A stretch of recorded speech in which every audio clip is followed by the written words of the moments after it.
We all know the story of the young Saiyan child by the name of Kakarot.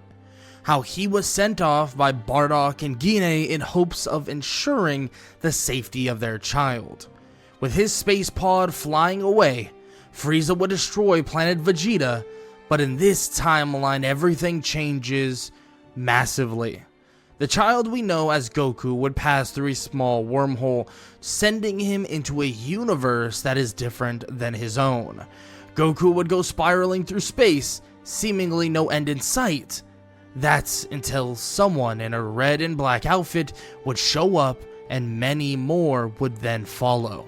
They would take the pod into their home base in hopes of getting answers of who this child is and where he has come from.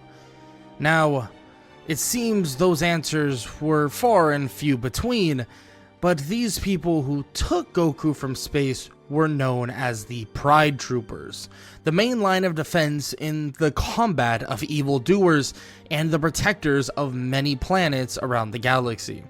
They would talk about what they should do with the child until a hulking figure would show his face. Jiren, the strongest of all the Pride Troopers. He would tell the group that they will be taking the child in, and they would train him to be strong. What Jiren and the others didn't know was that this would change their universe forever. Years would go on, and Toppo would take up most of the roles of taking care of the child, and it was obvious he was quite a bit rowdy. But luckily enough, being a young child, he could be taught proper morals and values, but the side of him that makes him Saiyan, the side that hungers for battle, would still rage on.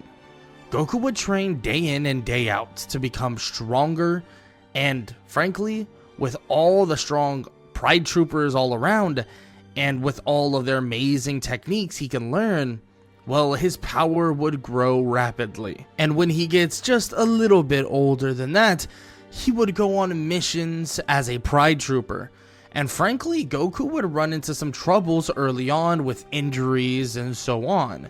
But soon, Toppo would learn after Goku heals in a special healing chamber that his power would increase exponentially.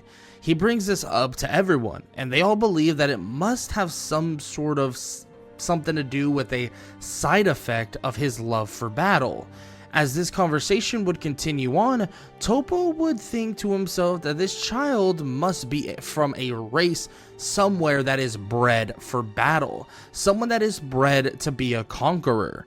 It may not be the purest of warriors, but there is no denying that if they continue to hone the Saiyan warrior Kakarot, he will be the perfect person to continue the protection of planets all over the galaxy.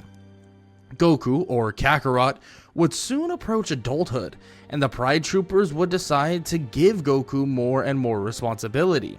At the end of the day, Goku wants to train and fight any chance he can get, so he would soon rack up a ton of missions for the Pride Troopers, and his name would quickly be known around the galaxy as basically an up-and-coming Pride Trooper, but also someone with insane skill and technique. Over the course of multiple decades, Goku would learn all the techniques known to the Pride Troopers and many other planets as well. The Pride Troopers would even be gifted training equipment that heavily benefits Goku, due to the fact that the people they are basically saving see Goku as an ever-evolving hero that thirsts for any type of fight, even if that fight is with himself through rigorous training. Throughout these decades, though, Goku would even gain transformations that would spike his hair into a golden color. In turn, the people who Goku would save would end up deeming him to be the Golden Savior. But the Pride Troopers would now know Goku's Saiyan name being that of Kakarot, due to the fact that he never hid his head, but just, for simplicity, we'll still call him Goku. But they would call him, or this form, Super Kakarot. The Pride Troopers may know the real name of Goku, but that doesn't necessarily mean they know what race he truly is. Goku wouldn't even really know himself. All he remembers is the faces of his parents and the name deeming him to be called Kakarot. But that matters very little to the Pride Troopers, because at the end of the day, Goku has shown that he is of high importance to their universe and also a great Pride Trooper. But life as a Pride Trooper would soon be interrupted for the Golden Savior. Goku, whose home is truly in Universe 7, would be found out to be mistakenly in this universe by Belmont and his angel Margarita. And before you even could know it, they would be traveling to the location of the Pride Troopers. First, they would go and meet Jiren, and Belmont would ask about this new Pride Trooper. And Jiren would respond with a bland answer saying that he isn't new, that he has been a Pride Trooper for at least 40 years. Belmont would remark that even Jiren understands that that is a small amount of time. Jiren would tell Belmont to go speak with Toppo, that he was the one who raised the warrior for the last 4 decades. Belmont would be shocked that Jiren calls this Saiyan of Universe 7 a warrior, but he would head to Toppo where he could basically find the Saiyan warrior by the name of Kakarot. Toppo would bow and explain that Goku was stranded in space and they decided to raise the child and make him into a warrior of justice. Belmont would remark that the child he raised was from a race called the Saiyans from Universe 7, a bloodthirsty race that is now basically extinct. Toppo would ask Belmont why he seeks out Goku now, because he must have known for a while about this child.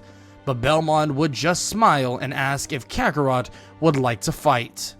Goku would agree hastily and would power up to his max, and Belmont would be slightly impressed, saying that it seems that Toppo has taught the warrior well, and he can tell why Jiren calls him a warrior at that. This would even shock Toppo, but soon he'd be watching Goku and Belmont fighting, and frankly, this was a glorified sparring session. But Belmont would basically just end up knocking Goku out, saying that the Saiyan's power is unbound, and his attitude and thirst for battle would be perfect for a candidate to be the next god of destruction. Toppo would argue that Goku is still weaker than even himself, and that he has such a far way to go, but Belmont would argue that Goku has grown far stronger in a faster amount of time than any of them could in the time that he was allotted or given. Belmont would take the unconscious Saiyan and tell Toppo that he can visit as much as he pleases, because at the end of the day, this is what is best for all of them.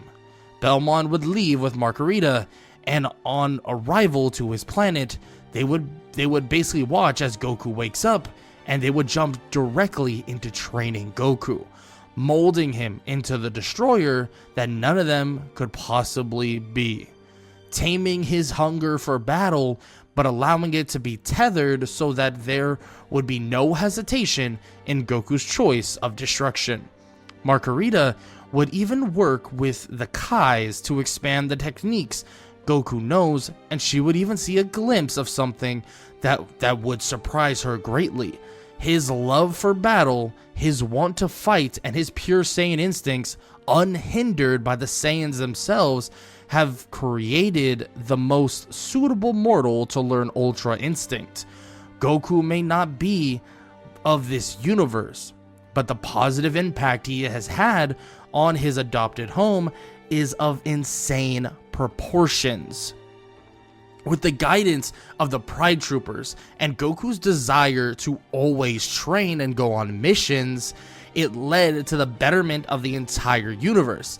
But now with Goku stepping not only into the realm of the gods with training with Belmont, he is also stepping into the realm of what seems to be the angels with the acquisition of Ultra Instinct. Goku was the next in line for God of Destruction, and as his passageway into that role, Belmont and Margarita believed that the best way for him to solidify his spot was to beat the being that called him a warrior, the one that showed him utmost respect and agreed that they should raise him, a being that even surpassed the gods. His passageway to being a god himself, or to godhood, went through Jiren. Jiren, an example of power, created all on his own, and Goku, power created on the backs of others. From Toppo to even an angel, Goku was indirectly going to show Jiren that a warrior of isolation, a warrior that stands alone with no help, can never survive against one that was created and held up by others. Goku would show the powers of Ultra Instinct, and after years of training with the gods, Goku would defeat the most powerful mortal in Universe 11, opening up the doors for him to go from mortal of an outside universe to god of his adopted universe. Kakarot, survivor of a warrior race reduced to ashes, now god of destruction, watching over every race in Universe 11. Now with that said, this is the end of What If Goku Was Raised in Universe 11. What do y'all think? What do you think would have happened if Goku was actually sent / raised in Universe 11? What do you think would have occurred, and how would have you done the what if? And I would love to read it in the comment section below. And also, what else would you like to see, maybe in the future? And yeah, that's all I gotta say. I hope y'all enjoyed the video. If you did, leave a like, leave a sub, leave a comment down below. Don't worry, I have a lot more content coming to you ASAP. So leave some suggestions down in the comment section below of what you want to see next. And yeah, that's all I gotta say. I hope all y'all have an amazing day. Later.